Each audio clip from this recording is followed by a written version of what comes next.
இந்தியாவினுடைய வரலாற்றை நாம் எடுத்து பார்க்கும் பொழுது ஒரு மிகப்பெரிய ஒரு திருப்பு முனை, ஒரு மிகப்பெரிய ஒரு அபூர்வமான சம்பவம் ஒன்று இந்தியாவினுடைய ஆயிரம் ஆண்டு வரலாற்றிலே நடந்த ஒரு அற்புதமான சம்பவம்.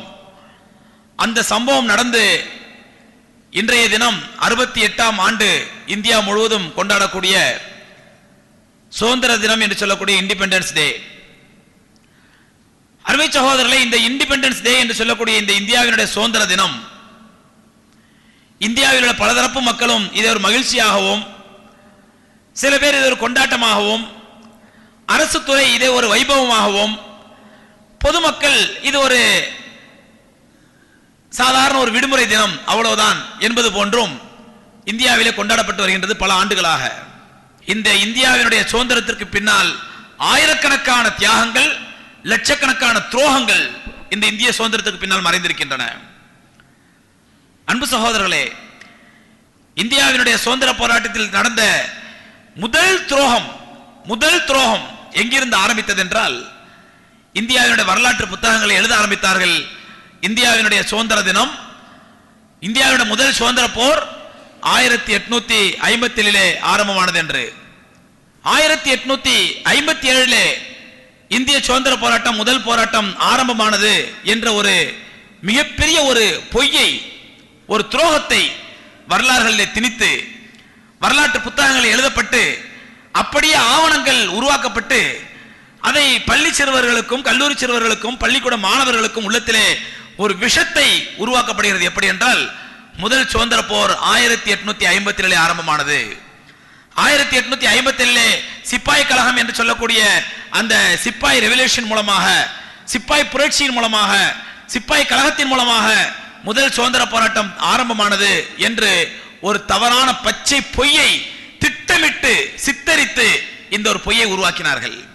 எதற்காக? எத்தனையோ சுதந்திர போராட்டங்கள் நடக்கும் பொழுது இந்த சிப்பாய் கழகம் என்று சொல்லக்கூடிய இந்த 1857 நடந்த இந்த போராட்டத்தை தான் சுதந்திர போராட்டத்தின் ஆரம்பம் என்று சொல்ல வேண்டிய அவசியம் என்ன என்று பார்த்தால், இதற்கு பின்னால் இந்திய முஸ்லிம்களுக்கு இழைக்கப்பட்ட ஒரு மிகப்பெரிய துரோகம், மிகப்பெரிய அநியாயம். என்ன துரோகம்? 1700களிலே ஆரம்பிக்கப்பட்டுவிட்ட சுதந்திர போராட்டம் முதலாக 1700களிலே 1730 முதல் சுதந்திர போராட்டம் நடக்கின்றது. வங்காளத்திலே பிளாசி போர் என்று சொல்லக்கூடிய போர். இந்த பிளாசி போரை தலைமையேற்று நடத்தியது சிராஜு தௌலா ரஹ்மத்துல்லாஹி அலைஹி அவர்கள். மிகப்பெரிய போர் நடக்கின்றது. வழமையாக ஆங்கிலேயர்களிடத்திலே பணத்தை வாங்கி கொண்டு, லஞ்சத்தை பெற்றுக்கொண்டு, ஆங்கிலேயர்களுக்கு கைக்கூலியாக செயல்பட்ட, கை காட்டி கொடுத்த கயவர்களால் சிராஜு தௌலா ரஹ்மத்துல்லாஹி அலைஹி அவர்கள் ஷஹீதாக்கப்படுகிறார்கள். அந்த போரிலே மிகப்பெரிய தோல்வி கிடைக்கின்றது சிராஜு தௌலா அவர்களுக்கு. அதற்கு பிறகு தெற்கே 1700 ஆரம்பத்திலேயே தெற்கே ஹைதர் அலி ரஹ்மத்துல்லாஹி அலைஹி அவருடைய மகனார் திப்பு சுல்தான் ஷஹீத் ரஹ்மத்துல்லாஹி அலைஹி போன்றவர்கள் சுதந்திர போராட்டத்தை ஆரம்பிக்கின்றார்கள். வடக்கே வீழ்ந்த சுதந்திர போராட்டம் தெற்கே ஆரம்பமாகின்றது. ஹைதர் அலி திறந்து பிறகு அவரை தொடர்ந்து திப்பு சுல்தான் மூலமாக. அருமை சகோதரர், திப்பு சுல்தான் ஒரு நீண்ட காலமாக ஆங்கிலேயர்களுக்கு எதிராக போராடி மிகப்பெரிய போராட்டம் நடத்தி, இங்கேயும் அதே காட்டி கொடுக்கக்கூடிய கயவர்கள், கிருஷ்ண பூர்ண ஐயர் என்று சொல்லக்கூடிய ஒரு பிராமின் திப்பு சுல்தான் ஷஹீத் ரஹ்மத்துல்லாஹி அலைஹி நம்பிக்கைக்குரியவராக வைத்திருந்தார்.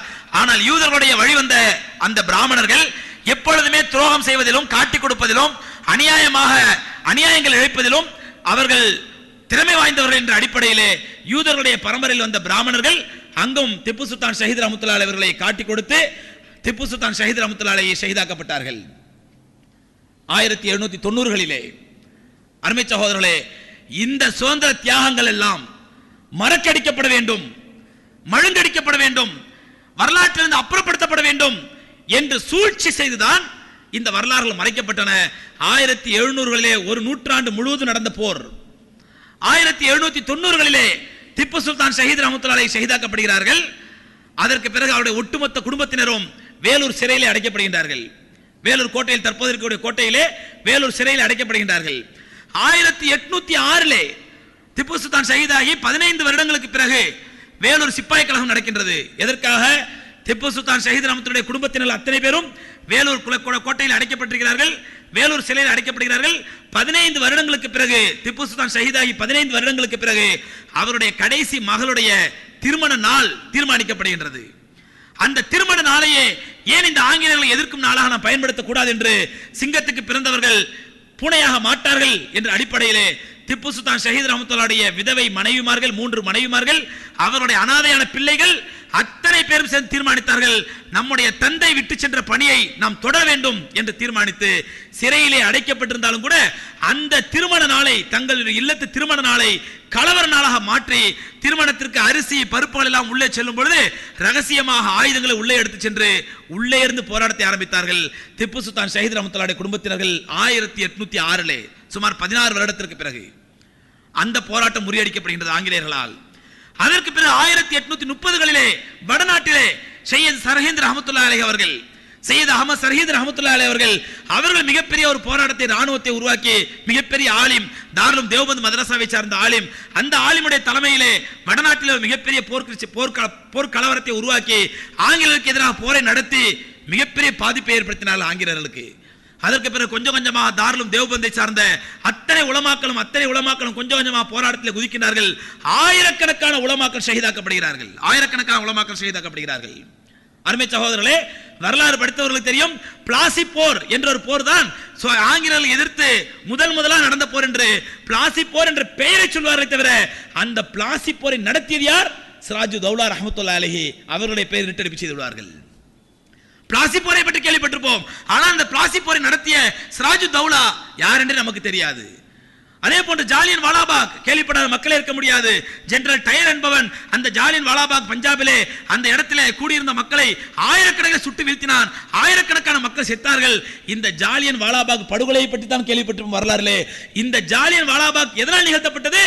ஷரஃபுத்தீன், அமானுத்தீன் என்ற 2 இளைஞர்கள் ஆங்கிலேயர்களால் சுட்டுக் கொல்லப்பட்டார் என்பதற்காக கண்டன கூட்டம் தான் காந்தியடிகள் ஏற்பாடு செய்தார் ஜாலியன் வாலாபாக் இடத்திலே. அது கண்டன கூட்டம். ஷரஃபுத்தீன், அமானுத்தீன் என்று சொல்லக்கூடிய 2 இளைஞர்கள் ஆங்கிலேயர்கள் எதிர்த்து போராடியவர்கள், அவர்கள் அநியாயமாக சுட்டுக் கொல்லப்பட்டார் என்பதற்காக நடந்த கண்டன கூட்டம் ஜாலியன் வாலாபாகில் நடந்தது. அந்த கண்டன கூட்டத்தை பற்றி சொல்வார்கள், அங்கே படுகொலை நடந்ததை பற்றி சொல்வார்கள், ஜெனரல் டயரை பற்றி சொல்வார்கள். அந்த கண்டன கூட்டம் யாருக்காக நடந்த கூட்டம்? அந்த பெயரை மட்டும் இருட்டடிப்பு செய்து விடுவார்கள் வரலாறிலே. இப்படியே தொடர்ந்தது துரோக வரலாறு.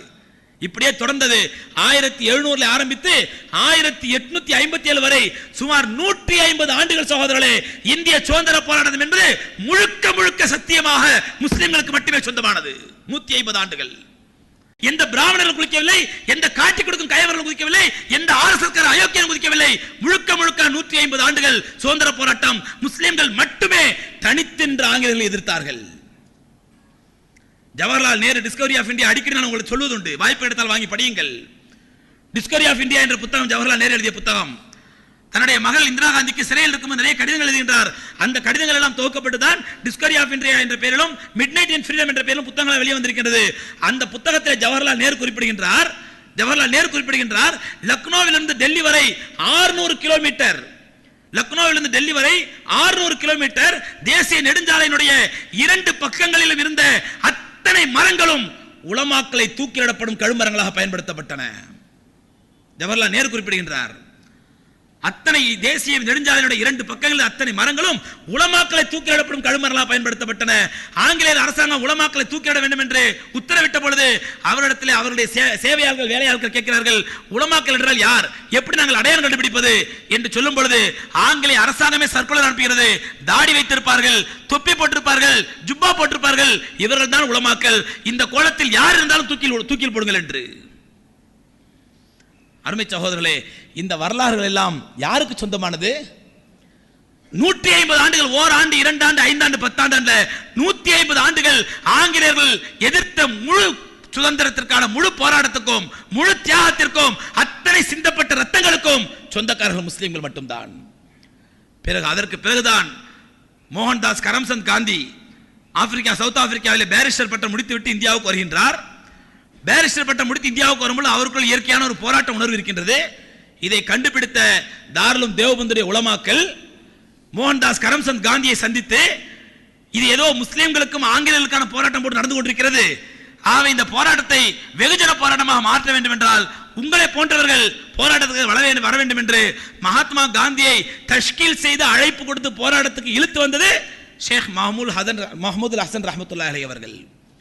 தாருல் தேவபந்த் மதரசாவினுடைய முதல் மாணவர் மஹமூத் ஹசன் ரஹ்மத்துல்லாஹி அலைஹி அவர்கள் தான் மோகன்தாஸ் கரம்சந்த் காந்திக்கு மகாத்மா என்ற அடைமொழி கொடுத்தார். மகாத்மா என்ற அடைமொழியோடு மகாத்மா காந்தியாக ஆக்கப்பட்டு அவர் போராட்டத்துக்கு கொண்டு வரப்பட்டார். அதற்கு பிறகுதான் இந்த போராட்டம் வெகுஜன போராட்டமாக மாறியது. அருமை சகோதரர்களே, இப்படிப்பட்ட வரலாறுகள் சொல்லிக்கொண்டே இருக்கலாம். மௌலானா முகமது அலி ஷவுகத் அலி வீட்டிற்கு மகாத்மா காந்தி வருகின்றார்.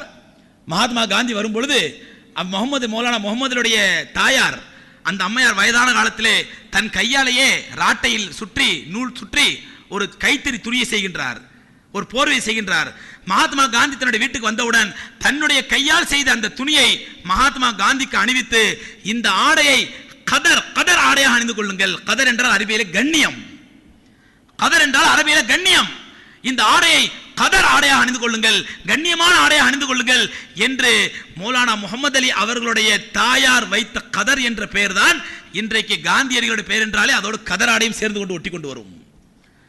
காந்தியடிகள் சொந்த நாட்டிலே சொந்த நூலை உற்பத்தி, சொந்தமாக ராட்டை சுத்தி அவர் கதராடை நெய்தார், கதராடை நெய்தார் சொல்கிறோமே, இந்த கதர் என்ற வார்த்தையையும் அந்த ஆடையையும் அறிமுகப்படுத்தியதே ஒரு முஸ்லிம் பெண்மணி. இப்படி ஆயிரக்கணக்கான உதாரணங்களை சொல்லிக் கொண்டு போகலாம். ஏன் இந்திய சுதந்திர கொடி இன்றைக்கு மூவர்ண கொடி, மேலே காவி, நடுவிலே வெள்ளை, கீழே பச்சை, நடுவிலே ஊதா சக்கரம், அசோக சக்கரம் என்று சொல்லக்கூடிய இன்றைய தேசிய கொடி இருக்கிறது. இந்த தேசிய கொடியை வடிவமைத்தது யார்? இந்த தேசிய கொடியை முதலாக வடிவமைத்து காந்தி இடத்தில் கொடுத்தது யார்?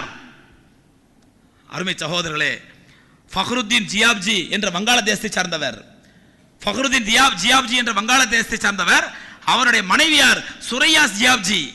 இந்த அம்மையார் கைத்தறி எம்ப்ராய்டரி செய்வது நெய்வதிலே மிகவும் திறமையானவர்.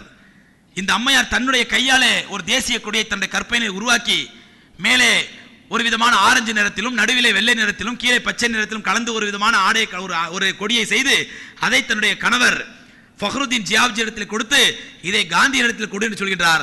அவர் அன்பளிப்பாக கொடுக்கும் பொழுதுதான் காந்தியடிகள் பிரித்து பார்க்கின்றார், இது நல்ல அழகான வடிவமைப்பாக இருக்கிறது, இதே ஏன் நம்ம நாட்டுடைய தேசிய கொடியாக வைத்துக் கொள்ளக் கூடாது என்று தீர்மானித்து உடனடியாக காங்கிரசினுடைய அடா கமிட்டியை கூப்பிட்டு அந்த கொடியை வைத்து காங்கிரசினுடைய அடா கமிட்டி இடத்தில் ஒப்புதல் வாங்கினார். இந்திய தேசிய கொடியை வடிவமைத்தே ஒரு முஸ்லிம் பெண்மணி. இப்படி நம்முடைய கண்ணுக்கு தெரியாத ஆயிரக்கணக்கான உதாரணங்கள் சகோதரர்களே. கப்பலோட்டிய இது வடநாட்டிலே, கொஞ்சம் தென்னாட்டுக்கு வாருங்கள். கப்பலோட்டிய தமிழன் யார்? வாவு சிதம்பரம் பிள்ளை.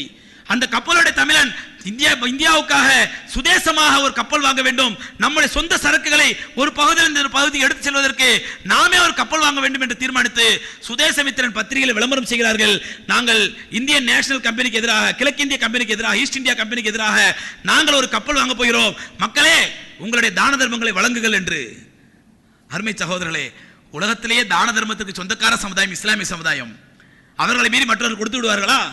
தான தர்மம் கிடைத்தது. சொன்னார்கள், நீங்க கொடுக்கக்கூடிய தான தர்மத்தை இந்த ஈஸ்ட் இந்தியா கம்பெனிக்கு எதிராக, கிழக்கிந்திய கம்பெனிக்கு எதிராக நாங்கள் வாங்கக்கூடிய கப்பல் வாங்குவதற்காக நீங்கள் கொடுக்கக்கூடிய தொகையை தினந்தோறும் சுதேசமித்திரன் பத்திரிகையிலே நாங்கள் அறிவிப்பு செய்வோம் என்று வெளியிட்டு விட்டு அறிவிப்பு செய்தார்கள். எப்படி? காணா மூனா ஆனா மனா செட்டியார் 4 அணா, ஈனா போனா காணா போனா முதலியார் 8 அணா, இப்படி 4 அணாக்களாகவும் 8 அணாக்களாகவும் சேர்ந்து கொண்டிருந்தன. அந்த நேரத்திலே 1 லட்சம் ரூபாய் எத்தனை வருடங்களுக்கு முன்பாக? சுமார் 60 ஆண்டுகளுக்கு முன்பாக, 70 ஆண்டுகளுக்கு முன்பாக 1 லட்சம் ரூபாய் அந்த நேரத்திலே ஒரே செக்காக கொடுத்தவர் தென்காசி ஃபக்கீர் முகமது ஆஜியார் என்ற தொழில் அதிபர். இன்னும் 2 வார்த்தை நான் அவரை பத்தி கொஞ்சம் அதிகமா பேசினா ஏதோ அசர்த்து சொந்தக்காரர் போல தெரியுது ஃபக்கீர் முகமது ஆஜியார் நினைப்பீங்க நீங்க. அந்த அளவுக்கு யார் என்று நமக்கு இருட்டடிப்பு கொண்டு கப்பல் வாங்கி கொடுத்த கப்பலுக்கு சொந்தக்காரர் ஃபக்கீர் முகமது ஆஜியார் யார் என்றே தெரியாது. கப்பலை ஓட்டி போன டிரைவர் வாவு சிதம்பரம் பிள்ளை தியாகியாக்கப்பட்டு விட்டார். கப்பலை ஓட்டிட்டு போன டிரைவர் அவர் வாவு சிதம்பரம் பிள்ளை. அவர் நீ கப்பலோடி தமிழர், அவர் பெரிய தியாகியாக்கப்பட்டு விட்டார். கப்பலுக்கு சொந்தக்காரரான ஃபக்கீர் முகமது ஆஜியார் யார் என்றே தெரியாது. அவரோடு சேர்ந்து அவருடைய புகழும் பேரும் கபருக்குள் அடக்கம் செய்யப்பட்டு விட்டன. அன்பு சகோதரர்களே, இப்படிப்பட்ட தியாகங்களுக்கு பின்னால் நிறைந்த துரோக வரலாறுகள் நிறைந்ததுதான் இந்திய சுதந்திர போராட்டத்தினுடைய வரலாறு. மால்கம் எக்ஸ் நாம் கேள்விப்பட்டிருப்போம், அடிக்கடி சொல்வார், நானும் உங்களுக்கு பல முறை சொல்லியிருக்கின்றேன். அவர் சொன்னார் அழகாக, எந்த சமுதாயம் தன்னுடைய வரலாற்றை தெரிந்து கொள்ளவில்லையோ அந்த சமுதாயத்தை அழித்து விடுவது இலகு. அதனால்தான் என்றைக்கு இந்தியாவிலே ஜனசங்கம் என்ற பெயரிலும் RSS என்ற பெயரிலும் என்றைக்கு இந்தியாவிலே இந்துத்துவ சக்திகள் தலை தூக்க ஆரம்பித்தனவோ அருமை சகோதரர்களே அப்பொழுதே தீர்மானித்தார்கள், இவர்களை அழிக்க வேண்டும் என்றால் முதலாக இவருடைய வரலாற்றை அழிக்க வேண்டும். இவர்களை வரலாற்றை அழிக்க வேண்டும். காட்டிக் கொடுப்பதையே தொழிலாக கொண்ட பிராமணர்கள் எந்த நேரத்திலும் எந்த பக்கம் சாய்ந்து தங்களுடைய காரியத்தை ஆற்றிக்கொள்ள வேண்டும் என்ற கேவலமான குறுக்கு புத்திக்கு சொந்தக்காரர்களான யூதர்களுடைய பரம்பரையிலான இங்குள்ள பிராமணர்கள் அவசரமாக ஜெர்மன் பாஷையை படித்துக் கொண்டிருந்தார்கள். ஏன்? இரண்டாம் உலகப் போர் நடக்கின்றது. ஒரு கால உலகப் போரிலே ஜெர்மன் ஜெயித்து விட்டு இந்தியாவில் ஜெர்மன் பிடித்து விட்டால் அந்த ஜெர்மனுடைய ஆட்சியிலும் நான் நல்ல பதவி அடைய வேண்டும் என்பதற்காக அவசரமாக ஜெர்மன் படித்துக் கொண்டிருந்தார்கள் இங்குள்ள பிராமணர்கள். அந்த பிராமணத்தை சார்ந்த வீட்டி சாவர்கரும் அந்த பிராமண வகுப்பை சார்ந்த அடல் பிஹாரி வாஜ்பாயும் தான் இன்றைக்கு பாரத ரத்னா விருதுக்கு முன்மொழியப்பட்டிருக்கிறார்கள். குவாலியரிலே ஒரு பெரிய போராட்டம் நடக்கிறது ஆங்கிலேயர்களை எதிர்த்து. குவாலியரிலே ஆங்கிலேயர்களை எதிர்த்து ஒரு பெரிய போராட்டம் நடக்கின்றது. அந்த போராட்டத்தை எதற்காக ஆங்கிலேயர்களுக்கு சொந்தமான அந்த ஒரு போஸ்ட் ஆபீஸை, ஆங்கிலேயர் சொந்தமான ஒரு தபால் அலுவலகத்தை முற்றுகையிட செல்கிறார்கள். அந்த நேரத்திலே இளைஞர்கள் சேர்ந்து அந்த தபால் அலுவலகத்தை தீ வைத்து விடுகின்றார்கள். ஆங்கிலேய அரசாங்கம் பிடிக்கின்றது, யார் யாரெல்லாம் சம்பந்தப்பட்டவர்கள் எல்லாத்தையும் பிடிக்கின்றது. சம்பந்தப்பட்ட இளைஞர்கள் எல்லாம் முஸ்லீம் இளைஞர்கள், முஸ்லீம் அல்லாத இளைஞர்கள், சம்பந்தப்பட்ட வீரர்கள் பிடிக்கும் பொழுது அங்கே ஒருவன் வேடிக்கை பார்த்து கொண்டிருக்கிறான். ஓரமாக நின்று நடக்கிற கூத்தெல்லாம் வேடிக்கை பார்த்துட்டு இருக்கிறான். எப்ப அரெஸ்ட் பண்ணுமோ அது நடக்கும்ல, வேடிக்கை பார்த்த உடனே அரெஸ்ட் பண்ணி கொண்டு போயிட்டாங்க. வேடிக்கை பார்த்து அரெஸ்ட் பண்ணி கொண்டு போயிட்டாங்க. கொண்டு போன பிறகு அங்க மன்றாடுகின்றான் அவன், அந்த இளைஞன். ஐயா, நான் எந்த தப்பு பண்ணல, ஐயா நான் போராட்டம் பண்ணல, நான் வேடிக்கை தான் பார்த்தேன். அந்த தீ வைப்பு சம்பவத்திலயோ, அந்த அலுவலக முற்றுகை, தபால் அலுவலக முற்றுகை சம்பவத்திலயோ, ஆங்கிலேய அரசுக்கு எதிரான போராட்டம் நடத்திய சம்பவத்திலோ எனக்கு எந்த சம்பவம் கிடையாது ஐயா, ஐயா நான் வேடிக்கை தான் பார்த்தேன் என்று கதறி பார்க்கின்றான். ஆனால் ஆங்கிலேய அரசாங்கம் அவனை விடுவதாக இல்லை. கடைசியில் அந்த இளைஞனுக்கு ஒரு அட்வொகேட் வழி சொல்கின்றார், குறுக்கு புத்தி சொல்கின்றார். உன் அப்பா பேரை இந்த மாதிரி எழுதியிருக்கிறாங்க, உன் பேரு கரெக்டா எழுதிருக்காங்க, உங்க அப்பா பேர் எழுதிருக்காங்க, நீ என்ன பண்ணு, என் பேர் இதுதான், ஆனா எங்க அப்பா பேர் இது இல்லைன்னு சொல்லு. எங்க அப்பா பேர் வேற பேரு, இது எங்க அப்பா பேர் இல்ல.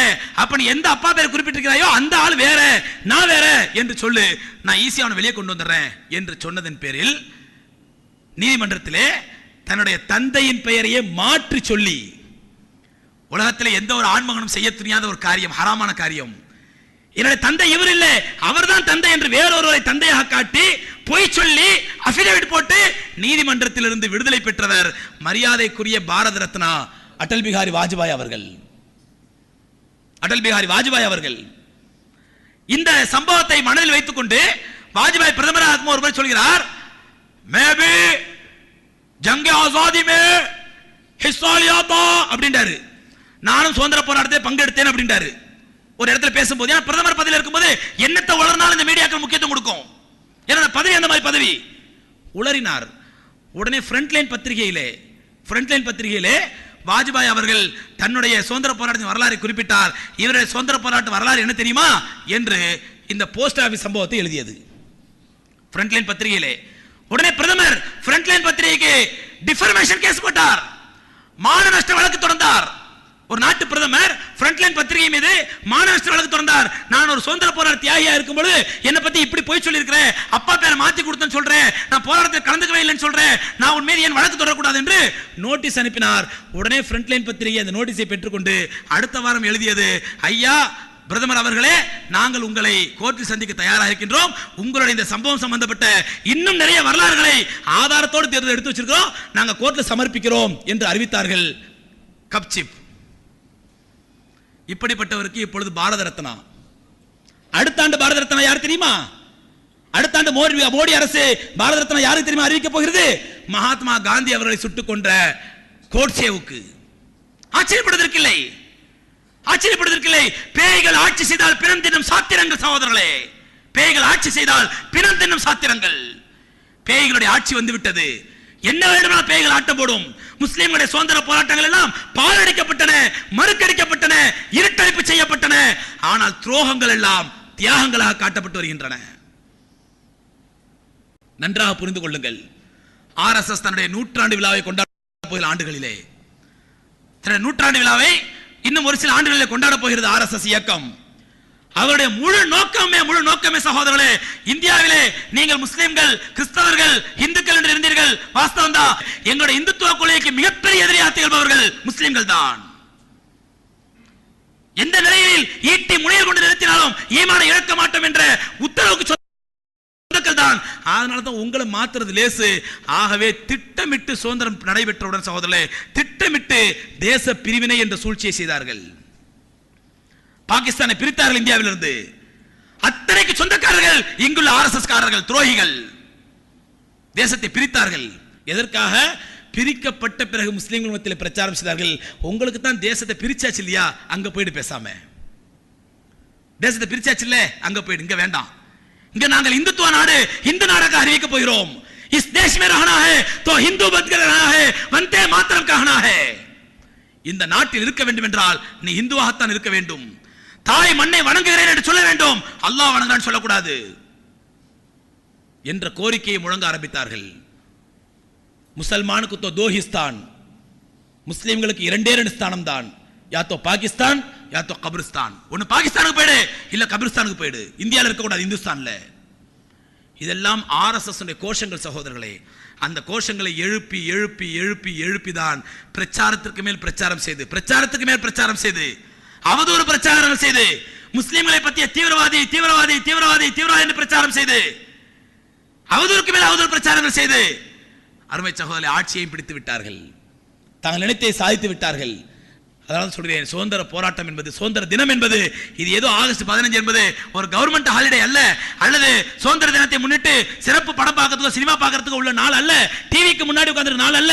இந்த நாள் வரும்பொழுதெல்லாம் நம்முடைய தியாகங்களையும் நமக்கு இழைக்கப்பட்டுக் கொண்டிருக்கும் துரோகங்களையும் நினைவு கொள்ள வேண்டிய நாள்.